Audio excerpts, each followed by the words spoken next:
ప్రజాస్వామ్యయుతంగా ఎన్నుకోబడ్డటువంటి ప్రభుత్వం నుండి ప్రజలు ఆశించేది వాళ్ళ జీవితాల్లో వెలుగు, మార్పు, వాళ్ళు ఎదుర్కొంటున్నటువంటి సమస్యలకు పరిష్కారం.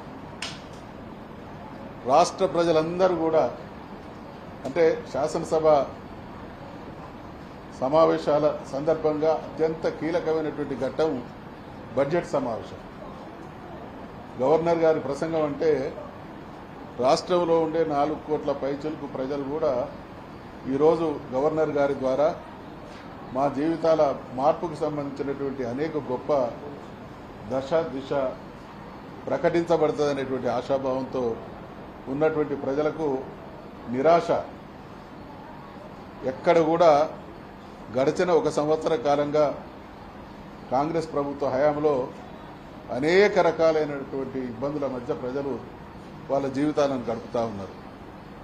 ఈ కొనసాగుతున్నటువంటి సమస్యలకు ఎక్కడ కూడా గవర్నర్ గారి ప్రసంగంలో పరిష్కారం కనబడలేదు. ప్రభుత్వం రాసిచ్చినటువంటి దాన్ని యాజ్ ఇట్ ఈస్గా చదవడం ఆనవాయితీ కావచ్చు, కానీ ఇది కాంగ్రెస్ పార్టీ కరపత్రం లాగా ఉన్నది. ఈరోజు తెలంగాణలో ఎక్కడ చూసినా కూడా మాకు సాగునీరు అందడం లేదు, మా పంటలు ఎండిపోతున్నాయి, మాకు పరిష్కారం చూపించండి.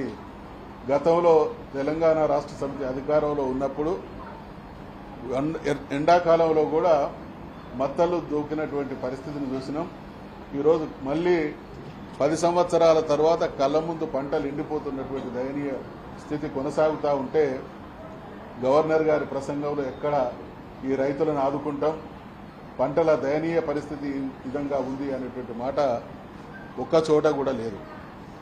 వాళ్ళు చేయనటువంటి పనులు చేసినట్టు, బ్రహ్మాండంగా ప్రజలందరూ కూడా సుఖ సంతోషాలతో ఉన్నట్టు భ్రమింపజేసేటువంటి ప్రయత్నం చేసింది. మనందరికీ కూడా తెలుసు, రుణమాఫీ విషయంలో మొదట్లో ప్రభుత్వం చెప్పినటువంటి మాట దాదాపు 40,000 కోట్ల రూపాయలు రైతాంగానికి అందించి మేము రుణమాఫీ చేస్తామన్నారు. ఈ రోజు కూడా ఏ గ్రామానికి వెళ్ళినా రుణమాఫీ జరగనటువంటి రైతులు ప్రజలు మాకు వచ్చి నివేదిస్తూ ఉన్నారు. మరి ఇప్పటి వరకు చేసింది ఎంత, ఇంకా చేయాల్సింది ఎంత అనేటువంటి విషయంలో కూడా స్పష్టత లేదు. సన్నవడ్లు కొన్నామంటున్నారు.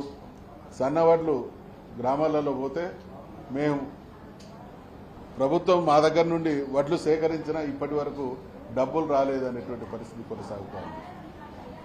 ఆరోగ్యం బాగలేక వైద్య ఆసుపత్రులకు పోతే వాళ్ళ పరిస్థితి దయనీయంగా ఉంది. గురుకులాల్లో పరిస్థితి ఏమాత్రం మెరుగ్గా లేదు. ఈరోజు వారు ఏమంటారు గవర్నర్ గారి ప్రసంగంలో, మహిళల గేమ్ చేంజర్ అట ఈ మహాలక్ష్మి పథకం. అసలు మహాలక్ష్మి పథకంలో అత్యంత కీలకమైనటువంటి పథకం మహిళలకు 2,500 రూపాయలు ఇవ్వడం. దాని ఊసే లేకుండా సంవత్సర కాలంగా వాళ్ళు చెప్పినటువంటి మేనిఫెస్టో 15 మాసాలు ముగుస్తున్నటువంటి సమయంలో వాళ్ళకి ఎలాంటి సహకారం అందించకుండా వాళ్ళ జీవితాల్లో ఏదో గొప్ప మార్పు జరిగినట్టు, అంటే అన్ని మసిబూసి మారేడు గాయ చేసేటువంటి మాటలే గవర్నర్ గారితో చెప్పించింది తప్ప ఈ రాష్ట్ర ప్రయోజనాలు, ఈ రాష్ట్ర ప్రజలు ఎదుర్కొంటున్నటువంటి సమస్యలకు పరిష్కారం చూపించినటువంటి పాపాన పోలేదు. ఇది అర్థమవుతా ఉన్నది. వచ్చే సంవత్సర కాలంలో కాంగ్రెస్ ప్రభుత్వ నిర్వాహకం ఏ విధంగా ఉండబోతున్నదో అనడానికి దర్పణం ఈరోజు గవర్నర్ గారి ప్రసంగం. అంటే ఇప్పుడు అర్థం చేసుకోవాలి ప్రజలు కూడా, ఈ ప్రభుత్వం నుండి ఏమి ఆశించినా అది అత్యాశే అవుతుంది.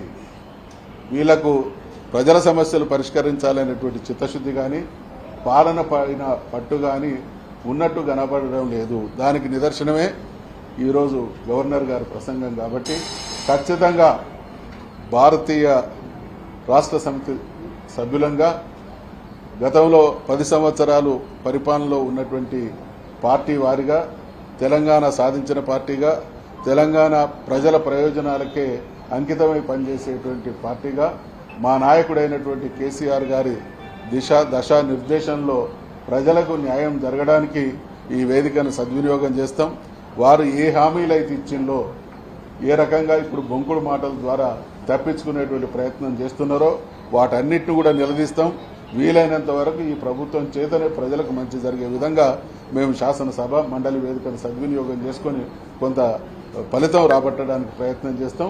లేని పక్షంలో మాత్రం ప్రభుత్వ నిర్వాహకాన్ని ఎప్పటికప్పుడు ఎండగడుతూనే ఉంటాం.